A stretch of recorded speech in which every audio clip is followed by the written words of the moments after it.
She stood on the ridge where the dry wind sang over black stone. Her fox ears caught every small sound. Her long tail wrapped around her waist like a scarf for courage. She was called Lila by the human who once promised to return. Lila counted the nights in the old way of her people, stones in a bowl, one for each night. When the bowl filled, she emptied it and began again. So passed 100 cycles, so passed 1,000 nights. And still she kept watch for a ship that did not cut the sky on. The first night she had been young and quick with hope. She had learned the human tongue from a woman named Claire. Claire had soft hands and a calm voice. She said she would come back with help for Lila. And for the small village, she said the world. Beyond the clouds could be kind, Lila believed, because Claire fixed broken things, a radio that coughed and slept, a water pump that shook and sighed, a small windmill that tried to turn. Even when the air was lazy, Claire smiled at the windmill and said, "Keep going, friend." It was not a command, it was a blessing. When the ship left the valley, the sand rose up in a wake like gold smoke. Lila pressed a hand to her chest. Her fur fluttered in the draft, and she whispered a promise to the empty sky. She would wait until Claire returned. She would keep the village safe. She would not let the last spring die. Years moved like shadows.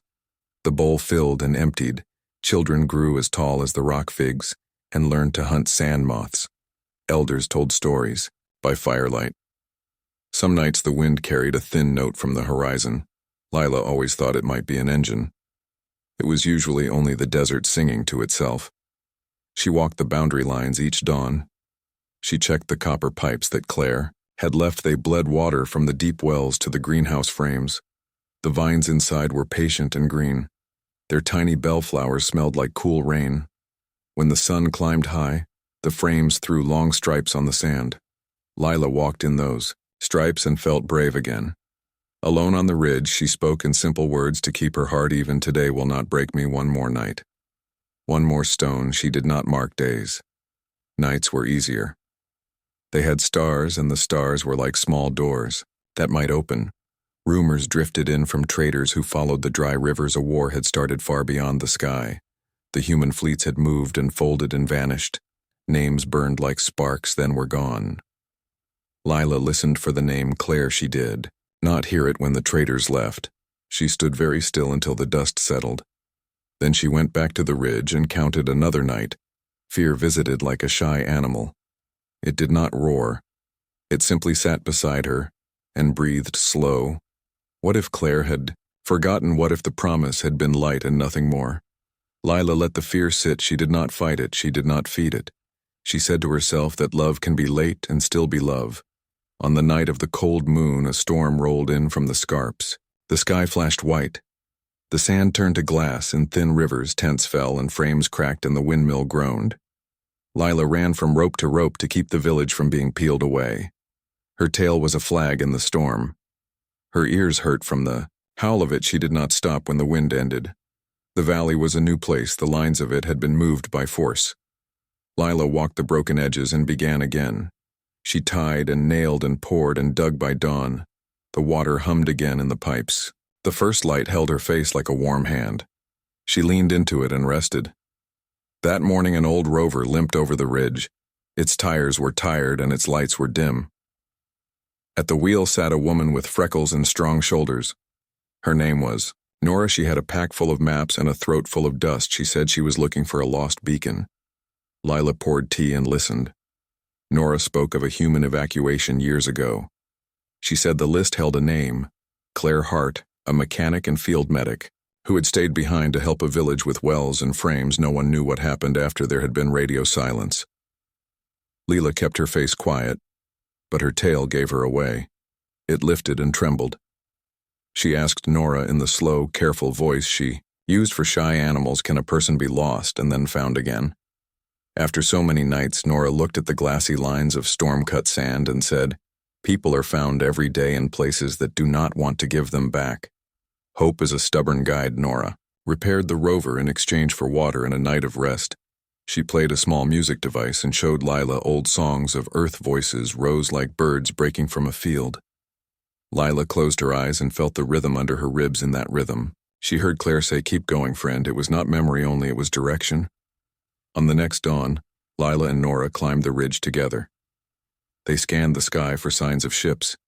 They marked a weak radio ping coming from the salt flats beyond the Black Hills. Nora said it might be a distress node or an old relay that still believed in duty. Lila said, duty can be a kind of love. Nora smiled and agreed.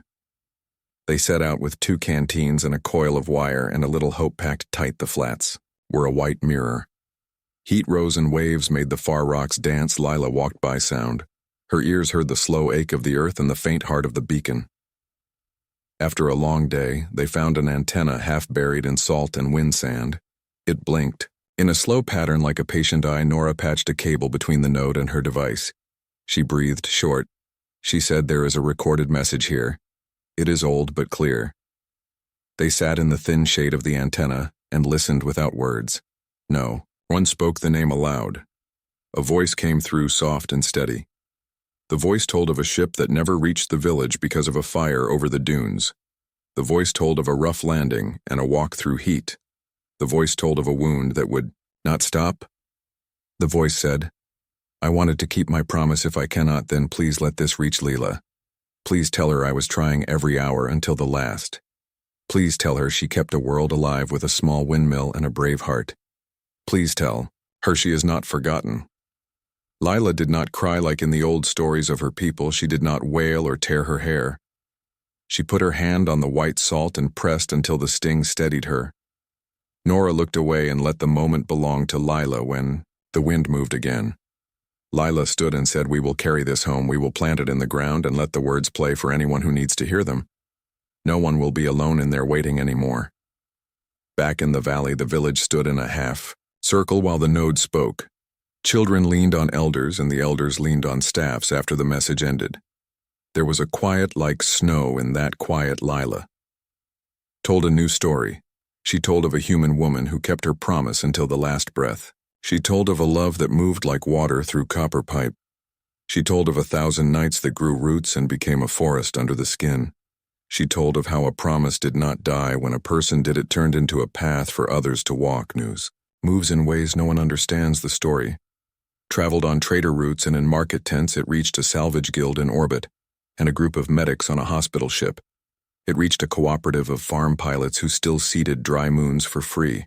It reached a school where young engineers learned how to build windmills from scrap. People began to send parts and manuals and small packages of tools.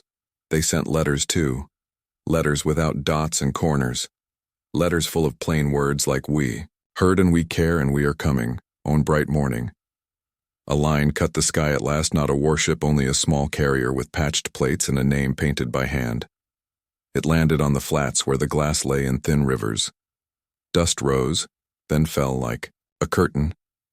Women stepped out carrying crates and cables. They wore badges with a simple mark shaped like a windmill. Their leader was a pilot named Paige. Her hair was short and her eyes were steady. She walked to Lila and bowed in the way of old friends who have not met yet. She said, we heard your story. We came to help keep the water moving. Lila looked at the bowl of stones by the ridge. It had been empty for many nights now. She did not need to count anymore. She felt time shift inside her and settle. She led Paige and the others through the frames and along the pipes. She showed them the places that leaked and the places that sang. They listened, they worked, they tightened and patched and built. The windmill turned and did not groan. Its shadow on the sand was long and kind. That evening the village gathered for first harvest after the storm. There were flat loaves and sweet vine fruit and cool water in clay cups. Nora tuned the small music device to a channel that carried old songs and new messages. A voice came through that none of them knew. It was from a relay far away that heard echoes from a very old satellite near a very old station. The voice said, there is a record here signed by Claire Hart. It is a donation of parts and fuel to a civilian rescue league. The note attached says, for Lila and for anyone who waits alone, keep going. Friendlyla stood and the wind laid her hair back from her face. She spoke to the night in a voice that was not loud but was heard. By every heart in the circle, she said the promise was kept in the way that mattered most. It became a river that reached us even when the person could not. We will help others. Now, we will be the ones who return. We will be the human way. Even if our ears are fox ears and our tails are long, We will make this valley a safe light for travelers on the 1001st night. Lila climbed the ridge one more time, not to wait, but to look. She saw 3 new windmills turning in the lower field. She saw green bands under their arms like bracelets of life. She saw small fires where people cooked and laughed. She saw the carrier sleeping on the flats with its name shining. She touched the bowl of stones and turned it over. The wind caught.